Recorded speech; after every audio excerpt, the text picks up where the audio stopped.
শেখ হাসিনার মতো কথা বলছে বিরোধী দল। এবারে এমন মন্তব্য করলেন বিএনপি মহাসচিব ও স্থানীয় সরকার পল্লী উন্নয়ন ও সমবায় মন্ত্রী মির্জা ফখরুল ইসলাম আলমগীর। সকালে জুলাই গণঅভ্যুত্থানের দ্বিতীয় বর্ষপূর্তি উপলক্ষে এক আলোচনা সভায় তিনি মন্তব্য করেন। আর রাজনীতিকে কৃত্রিমভাবে সংসদের বাইরে নিয়ে যাওয়ার প্রবণতা কাজ করছে রাজনৈতিক দলগুলোর মধ্যে। এটাকে দুঃখজনক বলে মন্তব্য করেন তথ্য ও সম্প্রচার মন্ত্রী জহিরুদ্দিন স্বপন। বিস্তারিত আলাউদ্দিন আল আজাদের প্রতিবেদনে। সোমবার জাতীয় প্রেস ক্লাবে বাংলাদেশ ফেডারেল সাংবাদিক ইউনিয়ন বিএফইউজে ও ঢাকা সাংবাদিক ইউনিয়ন ডিইউজে আয়োজিত জুলাই গণঅভ্যুত্থানের দ্বিতীয় বর্ষপূর্তি উপলক্ষে এই আলোচনা সভার আয়োজন করা হয়।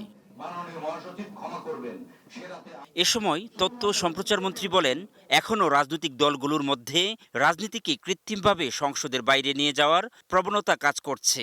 তার মতে, সংসদকে কার্যকর করা, রাজনৈতিক বিতর্ককে গণতান্ত্রিক সংস্কৃতির মধ্যে আবদ্ধ রাখা একমাত্র মানদণ্ড হওয়া উচিত। যেহেতু পার্লামেন্ট রাজপথের পাশাপাশি সবচেয়ে বড় যুদ্ধক্ষেত্রে পরিণত হয়েছে, সেখানেও যদি আমরা খুব সচেতনভাবে তদারক করি, নজর দিয়ে রাখি, তাহলে দেখতে পাবো সাধারণ মূল্যবোধ সংস্কৃতির যে মাত্রা তা অতিক্রম করে একটা অশ্লীলতা চর্চা করার কাজ চলছে।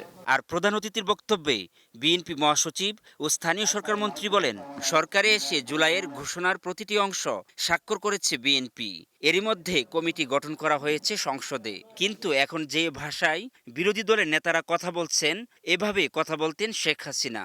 সরকারে এসে আমরা কিন্তু চেষ্টা করছি জুলাইয়ের ঘোষণার প্রতিটি অংশ অক্ষর আমরা যেগুলো স্বাক্ষর করেছি আমরা সেটা পালন করতে চাই। কিন্তু এখন যে ভাষায় আমাদের সম্মানিত বিরোধী দলের নেতারা কথা বলছেন বাইরে, 5 বছর করতে দেব না, এটা ভাষায় কথা বলতেন আপনারা আমাদের হাসিনা।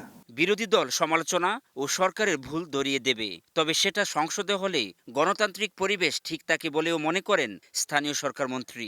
আলোচনা করে সিদ্ধান্ত নেই, কথা বলি কোন কোন জায়গায় আলোচনা আছে। আলাউদ্দিন আল আজাদ, গ্লোবাল টেলিভিশন, ঢাকা।